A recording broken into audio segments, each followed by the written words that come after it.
Y yo creo que ese es un ejercicio que nosotros tenemos incorporado y que honestamente no siento que es algo de los que nos tengamos que enorgullecer. Es lo razonable.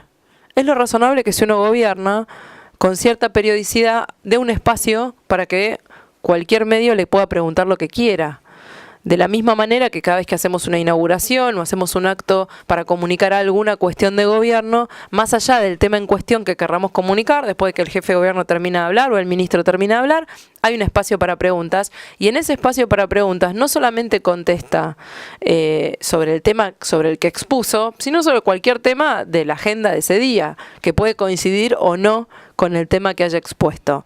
Y de vuelta, me parece parte de nuestra dinámica cotidiana. Y después, para ir un poquito más profundo, creo que el problema, más allá del gobierno de turno, el problema en general que enfrenta el Estado en la Argentina y en muchos otros países, es que el Estado debe garantizar. Y creo que acá hay una crisis no resuelta, que es la crisis del estado de bienestar, que se quiso resolver mal, con un Estado achicado, un Estado de ajuste en los 90, y todavía no está muy claro cuál es el Estado que estamos construyendo hoy.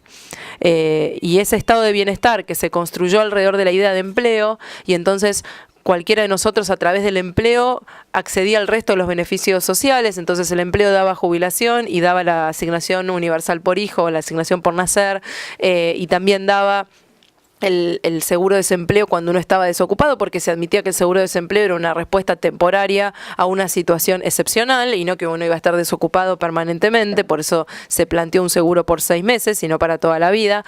Y todo esto que estaba atado a la condición de empleado registrado en blanco, es una condición donde un Estado se montó alrededor de todo eso, y cuando la condición de empleo se perdió la seguridad social en general, y se perdieron toda esa serie de vínculos atados al concepto de empleo.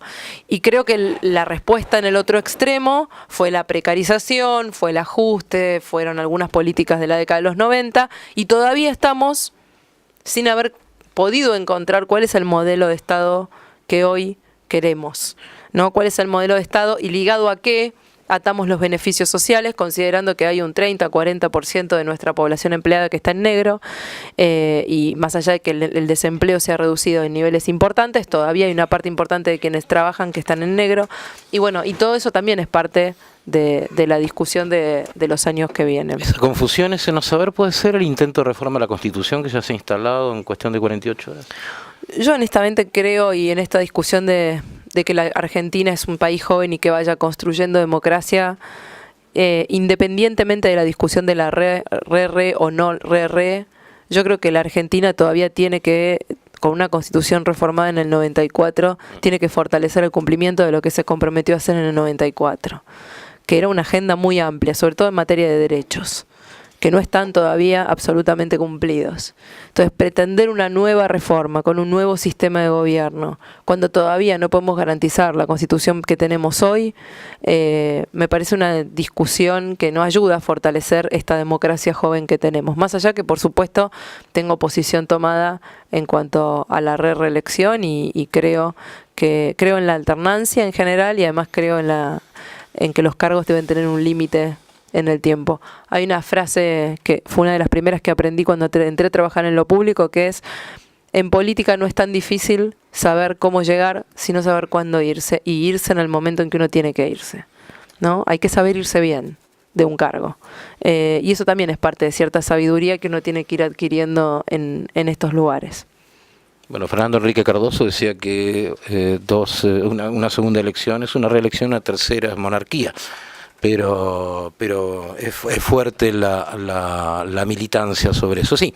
Buenas noches. Quería preguntarle si tiene posición tomada respecto a la discusión del aborto. Sí, yo le he dicho públicamente, me lo han preguntado bastante durante la campaña, y yo estoy en contra de la despenalización del aborto. Y fundamentalmente estoy en contra porque siento que la despenalización del aborto es el fracaso de la política. El fracaso de la política pública, sobre todo, ¿no? Si la única opción que finalmente es como la simplificación del problema, ¿no? Y yo creo que el problema arranca antes, arranca cuando los jóvenes no tienen capacidad de acceder a la información adecuada para poder utilizar anticonceptivos, arranca cuando una madre elige el aborto porque no tiene opción de tener más hijos, aun cuando quisiera tenerlos porque económicamente no puede tener las posibilidades, o cuando ese embarazo fue fruto de una violación o fue fruto de una situación de violencia doméstica, y entonces nadie estuvo, y desde el Estado no hubo nadie para ayudarla o acompañarla en esa situación.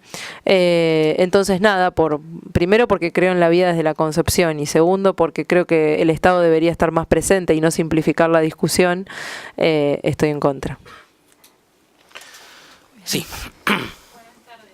Quería preguntarle por qué o cuáles serían las razones por las que dijeron que el Estado Nacional quiere fundir a la ciudad. Bueno, primero para entender eso, primero hay que entender un poco cómo funciona en materia de recursos presupuestarios la Ciudad de Buenos Aires. Más del 90% de los gastos que tiene la ciudad son financiados con recursos propios. La ciudad tiene un porcentaje de coparticipación muy bajo, a diferencia del resto de las provincias, tiene el 1.4% del total de los recursos coparticipables, lo cual es muy poco dinero. Y a eso le tenemos que sumar que prácticamente no participa de ninguno de los programas de distribución de fondos nacionales que el gobierno nacional ejecuta sobre las provincias del país. Hay muchos fondos, desde aportes del Tesoro Nacional a programas federales de diversa índole en los que la ciudad no ha sido incluido por una decisión política del gobierno nacional, y eso hace que la mayor parte de nuestros gastos sean cubiertos con lo propio, como decimos nosotros. Eso le ha dado históricamente, pero a nosotros en particular en este contexto, una cierta autonomía y libertad política, además de independencia económica. Y creemos que muchas de las decisiones que se han tomado en los últimos meses por parte del gobierno nacional, al final del día se traduce en recursos que aumentan el gasto de la Ciudad de Buenos Aires. Entonces, para poner un ejemplo, el retiro de la Policía Federal de las escuelas y los hospitales, al final del mes son 30 millones de pesos. El retiro de la Federal del Subte, en su momento, si se hubiera concretado, 80 millones de pesos. La decisión de retirar el subsidio a la luz, al gas y al agua en escuelas, hospitales y villas de la ciudad, que es la única jurisdicción en la que el gobierno nacional decidió retirar ese subsidio, 350 millones de pesos. La discusión del subte no es la discusión del subsidio, donde en más o en menos nos poníamos de acuerdo con el gobierno nacional. Es la discusión de 1.600 millones de dólares que hacen falta, no para que el subte funcione espectacularmente bien, que hacen falta para que el subte funcione con las mínimas garantías de seguridad y mejore un poco el confort de los que viajan allí. Hay 100 millones de dólares de inversión pendiente en mantenimiento que no se ha cumplido, hay 500 millones de dólares en obras de seguridad y hay unos 1.000 millones de dólares en obras que hacen a mejorar la frecuencia, es decir, a que haya menos hacinamiento y la gente tenga que esperar menos. Ese es el resumen de cómo estamos con el subte hoy. En el caso de la basura, el aumento del 35% de lo que le cobra la provincia a la ciudad por depositar la basura en provincia de Buenos Aires, cuando la ciudad ya está pagando el doble que cualquiera de los municipios de la ciudad de Buenos Aires para el entierro, esos son unos 100 millones de pesos más por año. Cuando uno va sumando lo que en el fondo todo esto suma en el tiempo, es un número de 2.000, 3.000 millones por año, que es exactamente el número que la ciudad tiene para invertir, para construir escuelas, para reparar hospitales. Nosotros tenemos en el presupuesto el gasto corriente, que es lo que se destina al pago de sueldos, al pago de medicamentos, al pago de comida para hospitales y escuelas, etcétera, y el gasto de inversión, o la inversión, mejor dicho, que es lo que va a la construcción de escuelas, que es lo que va a la obra del Maldonado, que es lo que va a la construcción de un metrobús, que es lo que va a la extensión de la red de subtes. Ese gasto de inversión son unos 2.000, 3.000 millones de dólares.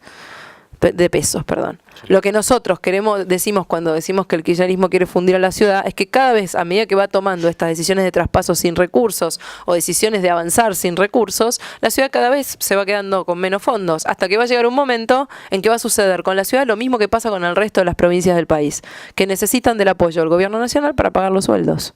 Cuando eso sucede, perdemos la libertad política, que es lo que le pasa a la mayoría de los gobernadores, que hoy no pueden expresar libremente su opinión porque dependen del gobierno nacional para pagar los sueldos a fin de mes, y no tenemos que llegar muy lejos, basta ver a la provincia de Buenos Aires. Hoy en algunas provincias se está discutiendo esto. Entonces, lo que estamos preservando cuando preservamos la autonomía económica de la ciudad es también preservar su autonomía política.